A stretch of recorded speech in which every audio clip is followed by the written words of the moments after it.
Will there be refills?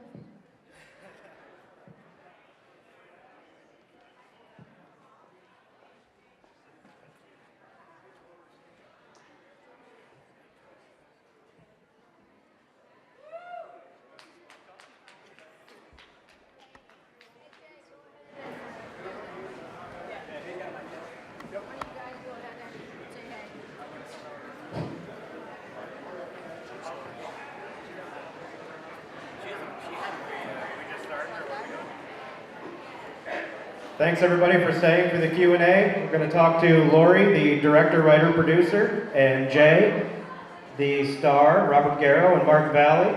This is Dominic Arena. He was the real victim of Robert Garrow, Robert's last victim who lived. This is young Garrow, Angus, and Kira. Our poor murder victim, or one of many.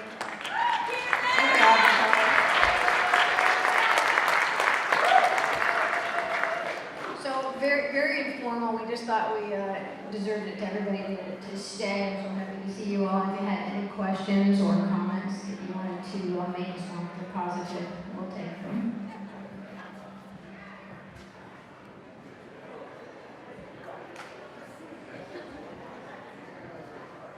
I have a question. Yes? Okay. Lori, this film was a combination of, I'd say, a combination of documentary, horror film, and courtroom drama. What was your initial vision of what this film was going to be before you started writing the script? Initially, I started to write it without any courtroom drama, but it became, there's just so much to Robert. If you look back from, from childhood up to his death, I couldn't contain it all into a 2-hour movie. So that's when we decided to look into his trial and what he had to say about his crimes and base that around that. If that makes sense. Yeah, absolutely.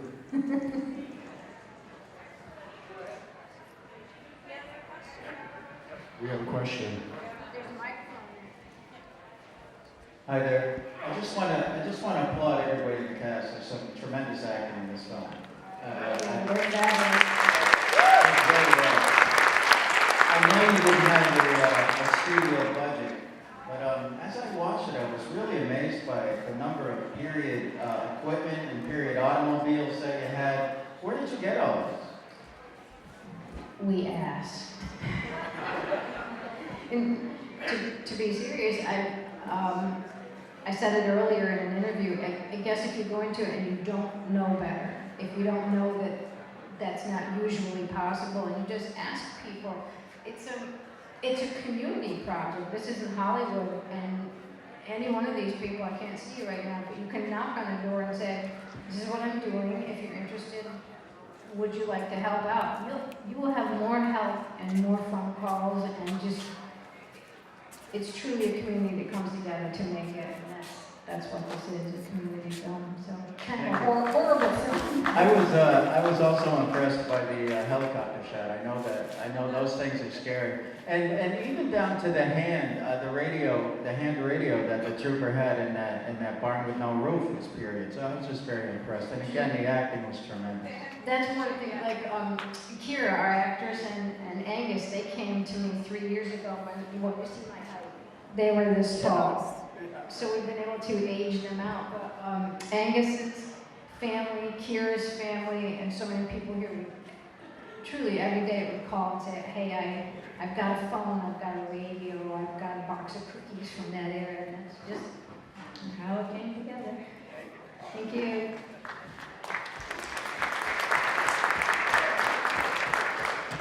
My question is also about the cars. So there's a Dodge Dart sitting outside, a white one. Does that just happen to be the same make and model? That's the creeper car. It's the same car. That's actually his car? That's the creeper car. Nice. Nice observation.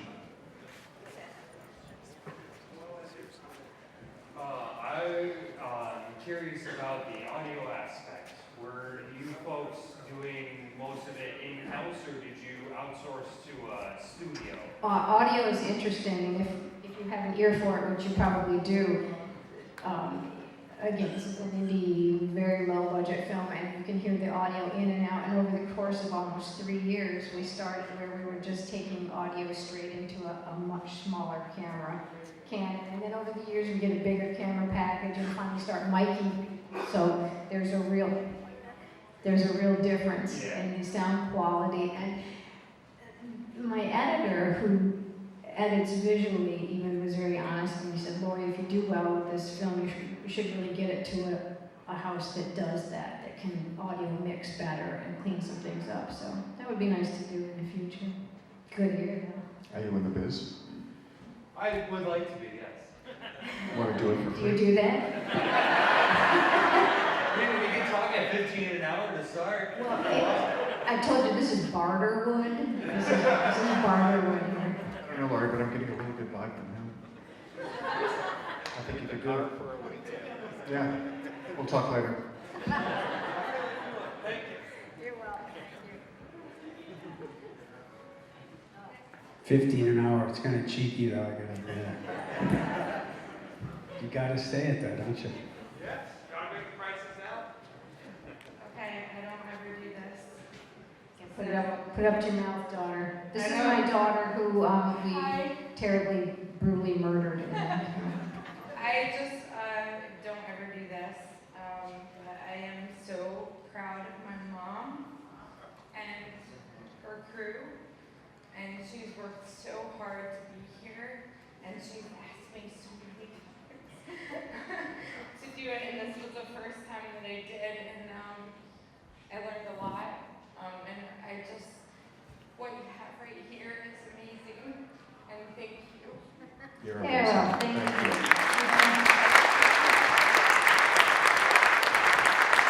This was your first time acting too, wasn't it, Melissa? This, It was your first time acting. You did an amazing job, seriously. That's not an easy role to play for your first role. Oh, you made it so easy. all right, You two should get a 10. should get a tent. What was that? You should get a tent. So I wanted to, because we didn't really go through much of a formal introduction, but the fellow sitting third down here with the beard, in case you didn't hear, is Dominic Arena, who was the original, very young, in his 20s, CERT team officer who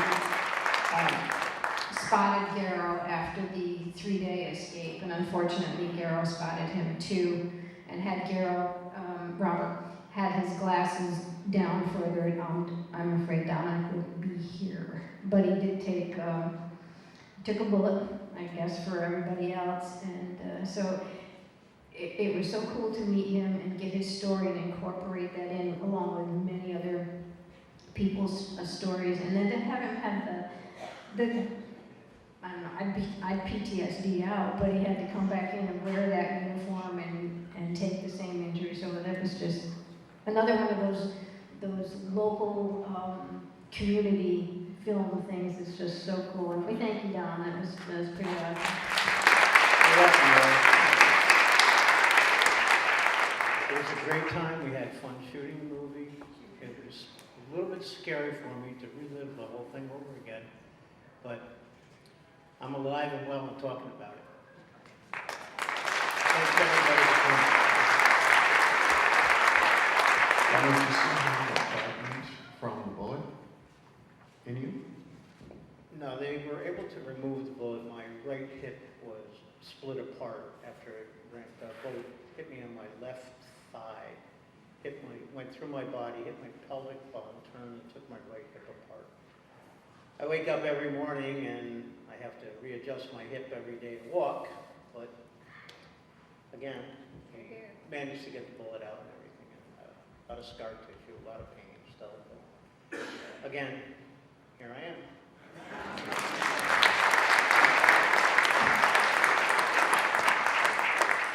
I'm going to hand this mic over now for a minute, just because, again, if they have anything to say, Angus and Kira, like I said, they came with braces and all of 3 feet high and took on roles, as you saw, that were really, really difficult for kids to do, and they're still here today. I don't know why, but they're still here and doing well. So I don't know if you guys want to speak to how you felt about your part.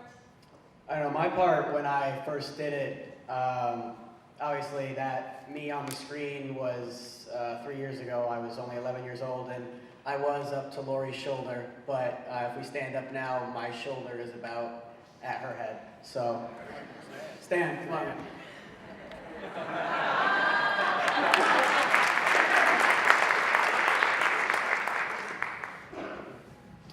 It was an interesting part to play, being a serial killer, but it was a lot of fun. Richard Waddingham isn't here. He played my father. He did an amazing job. Although he doesn't look it on screen, we are best friends. He is absolutely amazing. And don't be afraid to ask questions. Lori, Jay, and Mark are very smart people. The rest of us, they told me, had to be up here. I'm just a line producer, I write checks. That's Joelle. That's Joel. He's my other son. Yeah. It's truly a family affair here, and we've been doing script writing, book writing, and independent films since he was 8 or 9. What do you mean, I'm Joel? Like 31. I'm gonna be 32 next week. Oh, all right. It's a family affair, but that's, I don't know. It's just good teamwork and a partner you can trust. Lori, can I ask you a question? Okay, I'm right here. where are you? I'm back here again. Oh, hi. It's me. I just have, I mean, it is a family production. There's Lisa, there's Joel, and yourself. I was just wondering, you don't have any official titles for these kids of yours, but they seem to be getting everything done. I was just wondering who takes what responsibility, who does locations, I mean, Joel's writing the checks, but who's making the phone calls, who's talking to people, who's casting, who's feedback on the script? I mean, it goes on, right? Yeah, me. Yeah. That's not, it sounds, I don't say it because it sounds like a bragging person, but it's not. It's just, you get up in the morning and you do it until you can't do it any longer at the end of the day, and you call and you beg and you meet people like you and you barter and you just work together and keep going. You can't, once that train starts, you can't stop, and I'll pick up the phone and call anybody, I don't care. And Joel just happens to be, we live in the same house, so we can kind of split up some of the work, but as I always say, I'm just not smart enough to know that you can't do it, so I just... Right here. I'm Yeah. the reject kid. What? She said she's the reject. You're an actress, they don't count. Yeah, that's I do have a question. There were quite a number of young people involved in this movie, and it's quite a dark story and a lot of very emotionally difficult things. How much of the story were the children aware of, and what was done to protect them or to educate them through the story? Very good question. They were completely, as well as their parents, who I go to first, aware of the story content, full disclosure, full script. It wasn't just, oh, I'm going to send a scene for your child to do. I want you to really know, and then go look into what Robert's life was like. So they were very aware, and both of them had been acting. Again, it's community acting. It's not like being a SAG actor out of the city, but they just innately had what I needed. For example, I had already cast the role of young Robert. When Angus showed up very late one day, I thought, I'll see him anyway. Completely knocked it out of the park. He came very prepared. And Kira came in, I think you had a baseball mitt, a backwards hat, and I was casting the role of the main female. And she just said, well, I don't see any reason why, the male, that's what it was, we had one male part left. She goes, I don't see any reason why I can't play this. Why can't a girl play this role? I was like, okay. You got it. Yeah, if I could speak to that, Yes. to the outstandingness of Kira's acting, was when I went to audition, I auditioned both for the part of young Garrow and for the part that she originally auditioned for, and Lori told me that she had about like 60 or 70 young boys come and audition for that other part, and I was a little confused when I found out that she dumped all of them, and and completely changed the role to fit a female. And then I saw Kira's acting, and it really was amazing in that first baseball mitt scene. That was a tough thing for Jay as an adult to. I saw his eyes. He'll do anything. He can morph in and out of a character to see. But I said, so Jay, this is Kira. This is the scene that's going to happen in the graveyard. To blah blah. And well, how old is her character? I said, well, her character is 16, but she just turned 13. And That's when I left the set. her mom was there making sandwiches. Going, no, it's good. Don't worry about it. She will meet you in the nuts so hard, Jay. If you try it.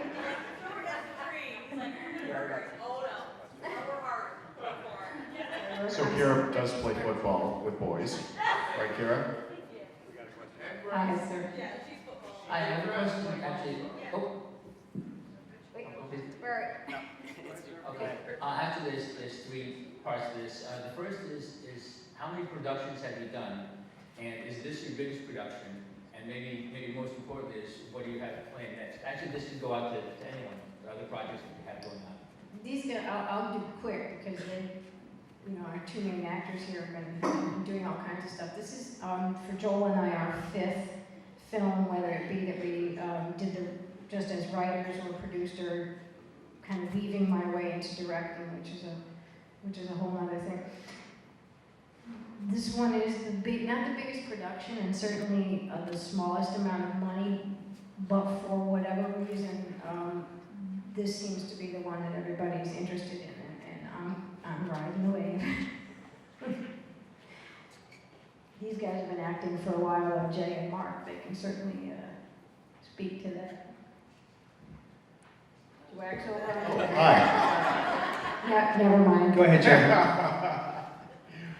No, I mean, it was just, fantastic opportunity, for the woman that had asked the question about the kids. And I was actually going to ask the same thing. I mean, did you guys know, what you were getting into, especially Angus at that age? Did you know what the cows were about? Lori did send us a full script before I auditioned. We got a full copy of the script. And obviously, it's not the same script that the final movie was. I, at the time, did not know the definition of the word bestiality. Right. So, and I didn't know the definition of the word innuendo either, because that was written a lot in there. I had to look them both up too. Yeah. So it was interesting when we actually had to film it. Of course, the one day my dad was there was the day we filmed with the cow. So that was extra fun. All the other scenes, no, they did a very good job of keeping it professional, and I knew about all of it going in. And obviously, my family's in the back there. They didn't really like it, but I don't really care what they say, so. Well, you did a fantastic job, and so did you, Kira. It's terrific. And Congratulations to all of you and continue. thank you. And the cow that Angus milks in that scene is not a female cow. They did not have It's a that male cow. on the film. It's Wilbur. The movie was actually dedicated to Wilbur. Wilbur's gone now. We know Angus, my wife and I, from Adirondack Regional Theater.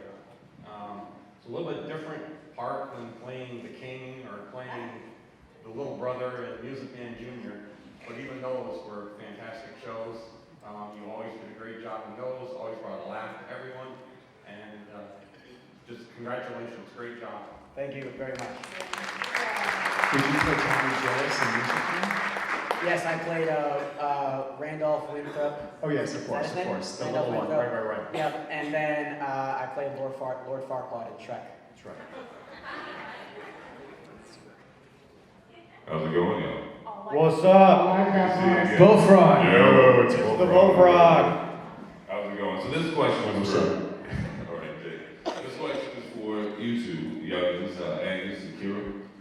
So we did an interview with Jay and Mark earlier, and they said they loved the work. You guys were really good, especially for being your first time. They loved it. They were very impressed. What did you take away from working with them? I never really got to work with Mark. I just recently met him, but working with Jay, he looks so scary, but he's like the sweetest guy. You're the sweetest girl. Yeah, filming with him was fun. I don't know. I was a little skeptical about filming with him, and but it turned out to be awesome, and it was an amazing experience. Well, Garrow was just, some people can just brush it off, I mean, it's a very intense scene, and right after we, made a point to just kind of joke around, and I especially did, because I felt like this, father figure, okay, maybe grandfather, but she did just such a beautiful job, and she was just like my little bird, I just wanted to make sure she was fine, and I learned from her, actually. Yeah, that's how that works. Just one more question. Where can I see the rest of Zebra? Oh, where can you see Zebra? Yeah, I want to see the rest of it. I got a card right here. I've been handing. Does anybody not have one yet that I've handed to everybody? If you go to zebraagny.com, there's the remaining 12 episodes of the first season, and yes, it's streaming on Vimeo on demand. And enjoy. Thanks for watching it. Thank you all very much. Y'all are wonderful. Good job. Mark, I have a quick question for Mark. Do the episodes start at 101, or is there like? No, that was the first 3 episodes. Okay. So it starts at 101. So the next episode will be 104. Yeah, I didn't know if we were able to go back and have the treat of actually watching like 112 episodes of that. 'Cause it was very good. Oh no, not yet. There's how many altogether? Thanks. I'm glad you enjoyed it. So there's 12. One thing I want to just mention. So the whole community came together to make this project happen. There's a few people that need to be thanked publicly that I don't believe have yet. But if it wasn't for these people generously contributing, the movie would not have happened. Dan and Jeannie Halloran, Tim Glebus, Jody Wenzel, and I don't believe he's here, but Richard Giardino. If it wasn't for their contributions, none of this would be happening. So, and we're going to Watertown to the Snowtown Film Festival this month on the 26th for the official selection. So we're looking forward to that. And Mark is going to be there also for Z-Bird again, and we're looking forward to that. And that's it. Just wanted to thank our executive producers. That's it. Another question? If I could, oh sorry. Oh, no, absolutely. No, go ahead. Actually, I was hoping we could hear from Jay talk about how he prepared for his role of Garrow and how you became Garrow, because looking at some of those pictures and then watching your performance, you really did a great job becoming Garrow. So if you could talk about how you researched that role and what you did to prepare it, I'd love to hear it. Thank you. What is your name? I'm Jackie Halleck. Jackie, how are you? Thank you for the compliment. You can find me on Instagram and we'll be friends. So, in a nutshell, this is how it kind of came about. 18 years ago, I was living in New York at the time, and Lori had cast me in a film called Mineville. And I was an attorney in Mineville, and we had filmed for 2 weeks, and then kind of like the production was pulled because of financing in California. And then shortly after, I moved to Los Angeles. And about 7 months ago, I got a direct booking from my agent. And I had to look up who was casting, and it was Lori. And I was like, oh my word, that's been 18 years. So I was initially cast for Belle, which is the part that Mark Valley played. And so, of course, I said yes, and I thought, oh, fun, I get to go to New York again. And so I had gone over my script for about a week, and was just excited to play the attorney. But I kept thinking, God, I'd really like to play Garrow. But then I just was studying my lines, and then, of course, out of the blue, Lori had contacted me one night, and she said, hypothetically speaking, how would you feel about playing Garrow? And then I texted her back, and I said, I would slay it. And then she said, okay, let's talk tomorrow. And then she offered me the role. The person that was initially cast as Garrow couldn't do it, and politely speaking. and so then I got my fun dream part, and then so blessed to have Mark play the attorney, which is just perfect. Thank you. You know what's interesting is the character who's supposed to play Garrow just sort of disappeared. Nobody's found him yet. That was kind of a weird thing, wasn't it? It's an imitation of art and such, but nevertheless. Anyway. What was his name anyway? It all worked out for the best, didn't it? It did, because you're the perfect attorney and you're That was just... dark, sir. Oh, I know. Sincerely, it was just like serendipitous. But, so, that's how I got the role, and I had a week to prepare, and you know, I didn't read the book because I know that there was a book out on Garrow, and there was a couple clips that were on YouTube, very, very small little clips. And then I had read a little bit about him, what I could read on Wikipedia and a few other articles from the 1970s. So I didn't have a lot to go by, but I just went with the knowledge that I did have, and that was, you know, he was abused and he had a very treacherous, needless to say, upbringing. So I was more concerned about his pathology and what made him this person. And so I took it from that format and that platform, and then I went from there, and kind of contrived this character, and used a lot of visuals. I'm really good at visuals, so when I say that, you know, I'm going up a hill and I'm trying to find the tent, I just envision every single thing along the way, all swirled around this individual and what he'd gone through and what he was doing in the present moment. So I had about a week, and Mark, I think, had a day. He's such a pro. He just came to the set. Somebody said something. She said that's very impressive for a day. Thank you very much. I heard that. Yes. I just thought I'd repeat that. I don't know why. It truly was. Some people need to be heard, you know. Thank you.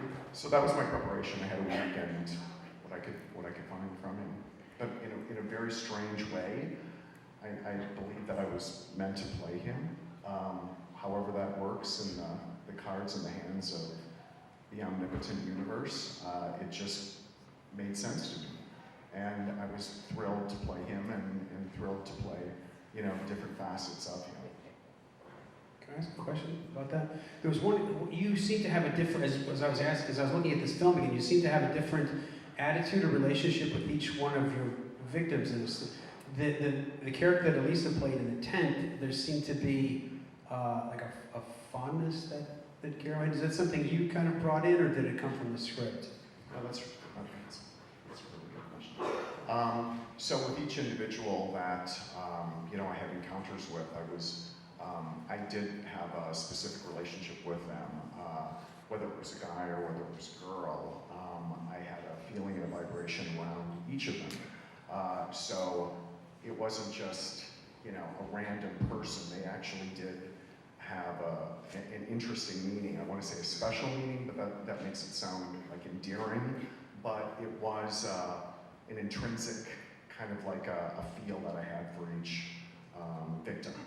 And, you know, depending on the day or the time or the moment that Garrow decided to do what he had to do, there was kind of a feeling around it. It wasn't as random. But of course, some of his acts were random. But for myself as an actor, I definitely gave it an emotional hook, you know, for each one. Well, Jay is far too humble to ever say this, but the one thing that I noticed that was, I think you mentioned in your question, was your ability to slip in and out of such an incredibly complicated character it amazed me.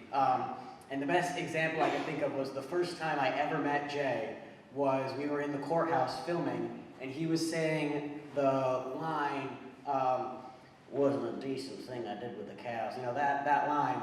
And then they said cut, and I walked over to introduce myself, and the very first thing that Jay ever said to me was, "Oh my God, I love your socks." I'm a sock person. It was within 10 seconds of saying that he had had intercourse with multiple different animals, he was immediately able to slip out of character. And I was never actually able to work with Jay either, but I was able to work with Richard Waddingham, who isn't here. We kept the children away from Jay. Well, the scenes were actually it was 3 years before, right? And so I had seen a few clips of Angus's wonderful work, and Not that 3 years later, then I see him, and he's like a foot taller. A lot happens in 3 years, but yeah, so we actually met on the first day of filming the courtroom scenes, because that's what we had done first. But yes, you did have great socks, and I remember them specifically. I went with very sensible socks this evening. It was a hard decision between sensible and impressing Jay. That's a great anecdote. I like that. Thank you for sharing, Angus. That's fine. Like I was saying, I didn't get to work with Jay in acting because obviously it'd be kind of strange if young Garrow and old Garrow were on this, in the shot at the same time. It'd be kind of confusing.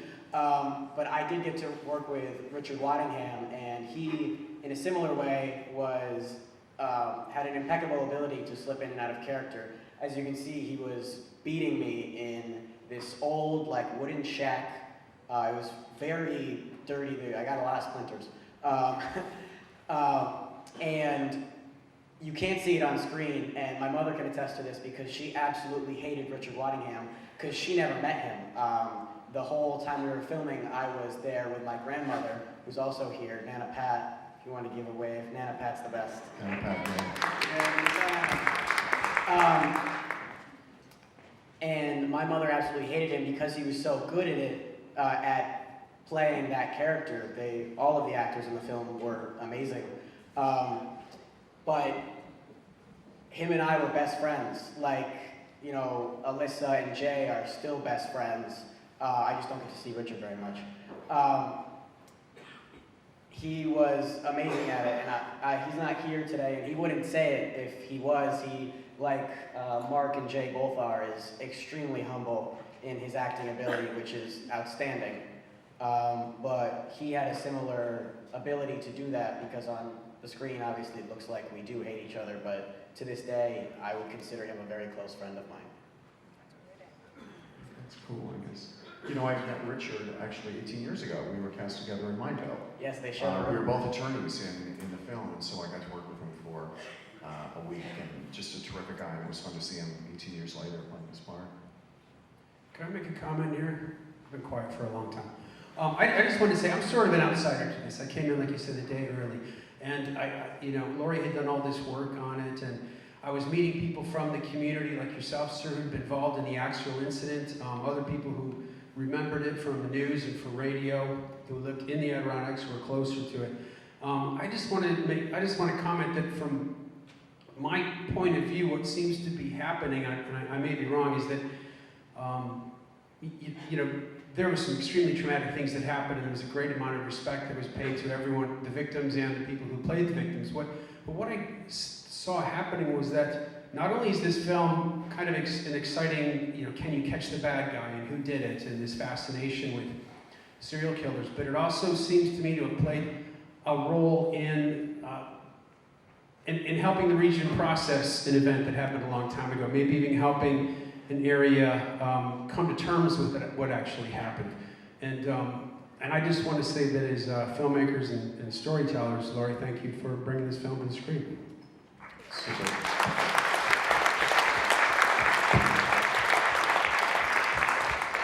And obviously, people who work behind the scenes can't see it, but the amount of time and money and work Laurie has put into this is absolutely amazing. Both Laurie and Joel have committed the last 3 years of their life to nothing but Garrow. It has been their lives for the last 3 years. So I just want to thank you guys for the outstanding amount of work you've done. And Joel had to sign a lot of checks, and that never feels good. It never feels good to sign a check.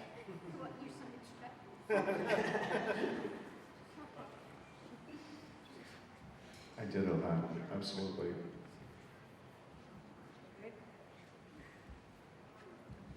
Well, thank you everybody for coming out.